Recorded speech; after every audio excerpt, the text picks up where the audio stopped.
Good morning, and welcome to Redeemer Lutheran Church. I'm Pastor Gary Lodeholt. A golden anniversary party was thrown for an elderly couple. The husband was moved by the occasion and wanted to tell his wife just how he felt about her and all she had given to him over the years. However, she was very hard of hearing, and age had made his voice weak, but he gave it a try. With all the family members gathered around, he said, "My dear wife, after 50 years, I've found you tried and true."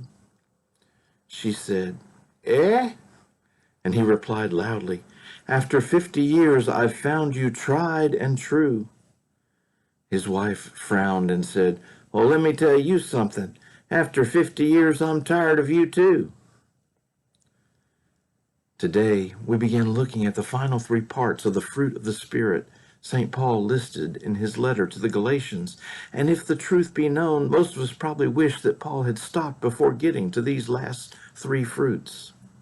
You see, when we look at these three, we're looking at our relationship with ourselves. We typically don't want to look in the mirror too closely because we know that if we do, we might not like what we see. Today's word is faithfulness.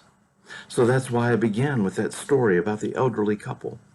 You see, faithfulness is what the husband had found in his wife. Tried and true, he called it. And that's just as good a definition as any. And tried and true is how we are called to live as followers of Jesus. When we are tried in life, we are called to be true in our faith, true in our dealings with others, and true with ourselves as well. In other words, we are called to a loyalty to God and the things we profess, a fidelity to God who never forsakes us. We are called to have an integrity to our lives so that what we say and what we do outside is really what we find and who we are inside. That's the example we have in Jesus. It's such a profound part of Jesus' trial and crucifixion that he so seldom speaks.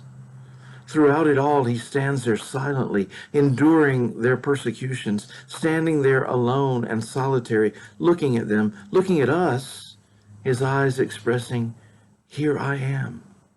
How do you treat God with you?" And the answer isn't easy to cope with. For soon, Jesus, God with us, hangs dead on a cross. But during the trial, as he stood there not saying a word, he spoke so eloquently of faithfulness.